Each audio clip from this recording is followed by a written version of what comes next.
all of us at CBS. Vern Lundquist and Terry Bradshaw here. 7-7 ball game. Al Del Greco just missed from inside 40 yards for the first time this year. And again, battling the flu. Was up all night, not feeling well. Yeah, but I wouldn't think the flu really bothers a kicker.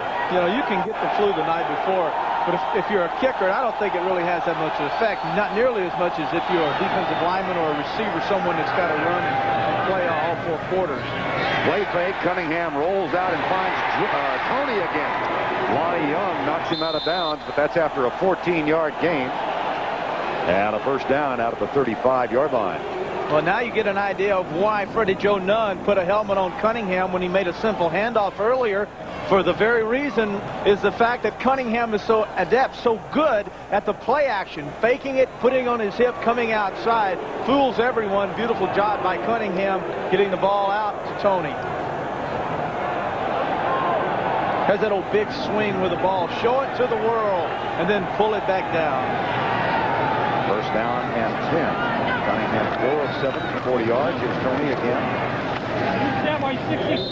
And he's knocked down at the 38-yard line by Jim Waller, the rookie out of UCLA, number 66. And man, Waller was he was really coming. They were trying to cut him off, and he penetrated down the line of scrimmage. If there's one thing I noticed about the Cardinals, it's that they are an extremely aggressive bunch, not a complacent bunch. And one of the things that Hank Koeman wanted to bring in here is, and one of the reasons he was brought in as a coach, Cap, was the fact that he is a real boisterous, tough-minded coach, and it's reflected in the way his defense is playing. Second down and 8, 7-7 game. That's Chris Carter in motion, followed by Cedric Mack. Short drop. Cunningham finds Carter, and Cedric Mack knocks him out of bounds. A fumble, but it'll be retained by Philadelphia. Cedric Mack, who had 2 interceptions last week, despite the loss to Denver. And that brings up a third down. You see this a lot with teams that have a real creative offensive coach. And that's motion and then short routes. Short routes up the field. Looks inside, saw who his coverage was, moved to the outside. Then they'll run this same route, but they'll use the tight end later on. But Cunningham in the cold weather will just come out, just a little short stuff, a little crossing routes, get it to the back, get it to the tight end. This time it's Jackson on 3rd and 5, followed by Mack. Out of the shotgun, Cunningham.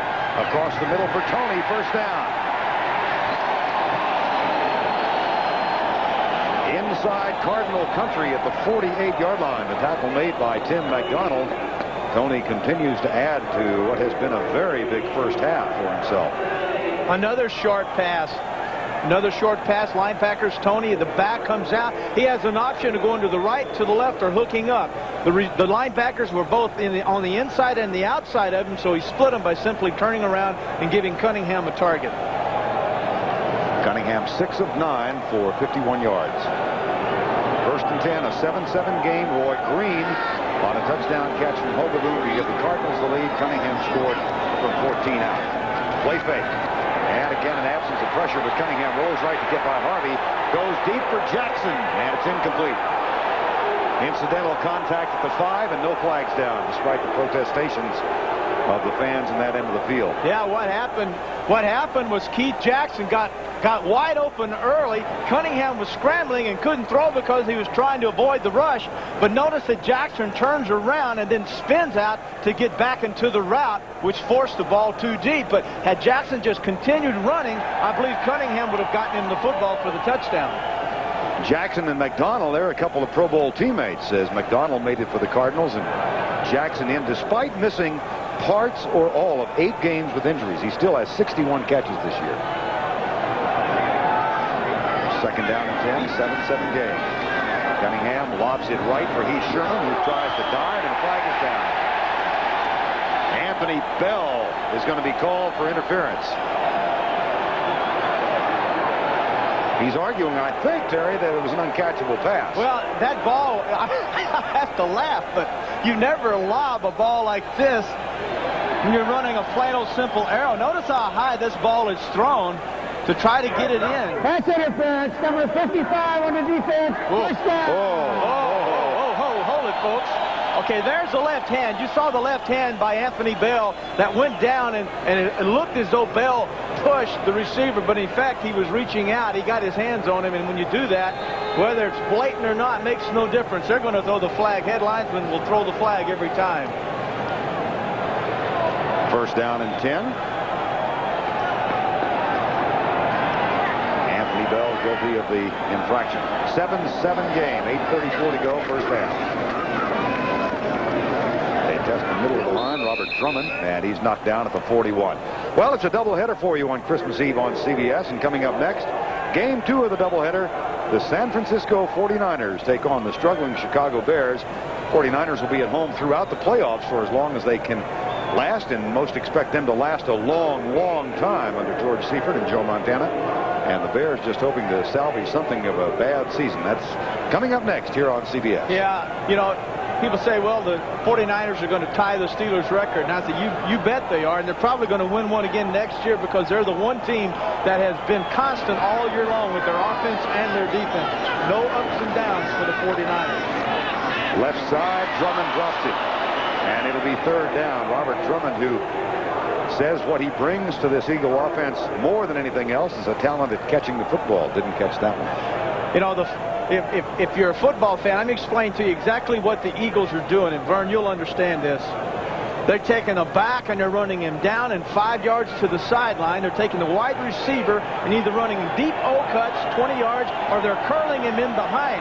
If the linebackers stay inside or drop deep, notice how deep Harvey was, and then Cunningham will throw to the short guy. On the other side, they'll take the tight end and do the same thing, take the flanker and curl in behind him. Good news for the Eagles. Keith Byers is back in the lineup. 4-man rush, and Cunningham dances to his right, settles for a wide open Chris Carter. Carter with the first down at the 16-yard line. Mike Zordich, number 38, makes the tackle. But a 26-yard gain, first and 10. Well, the great thing, you know, you get tired of saying it, I guess, but no, first of all, let's look at the route that Carter runs on Carter. Takes him inside and then loses him because Carter gets ahead of Chris Carter, the receiver. Chris Carter stops and has the advantage, but the real key was Cunningham got the pressure, got outside wide, and normally would run in that situation, pulled up when he saw Chris Carter come open and got him the ball. Cunningham 7 of 12 for 80 yards. First and 10 at the 15. Half roll left. High pass, it'll be incomplete. Out of bounds intended for Carter. See, this is the worst area of the football field to take Cunningham and sprint him out. You're on the 20-yard line. You kill half the field. The best thing to do if you're going to throw the football is to drop him back when you're back this far. You're on the 15, drop him back, and then let him scramble when he gets the pressure. Don't roll him out. Don't commit him to one side until you get down inside the 10-yard line. But then if he gets outside, then he can score. Rams lead New England. Rams need to win today to get into the playoffs. Pittsburgh leads Tampa Bay. They're still alive. Detroit over Atlanta. Boy, have they come on. Here's Cunningham back. Gets by Harvey. He'll run again. Chased by Waller and out of bounds at the 13-yard line. So you're just too far out, Vern, when he scrambles. That's why you need to be in a little tighter for him to get out. Gets outside. Another thing, the receivers are not working to get back open and give him a target. That time Cunningham had no choice but to run. You said you thought he had to have a big day for them to win. Oh, absolutely. Do you think he has to have a bigger day running than passing? Randall Cunningham is a greater threat running the football than he is passing. Now, don't misunderstand that. Doesn't mean he's not an outstanding passer. But he scares teams, and when they talk about him because they want to stop him from running, not stop him from passing. 3rd and 8, West. Oh, boy, did they bury him at the 25. Cedric Mack, my goodness. Got on the express track and came barreling through. Totally unexpected. Cunningham looking to his left, totally unexpected. Once again, the Eagles are going with a hurry-up field goal outfit. They did this 2 weeks ago, and they threw a touchdown pass, and here is Ruzak to Carter. Touchdown! How do you like that?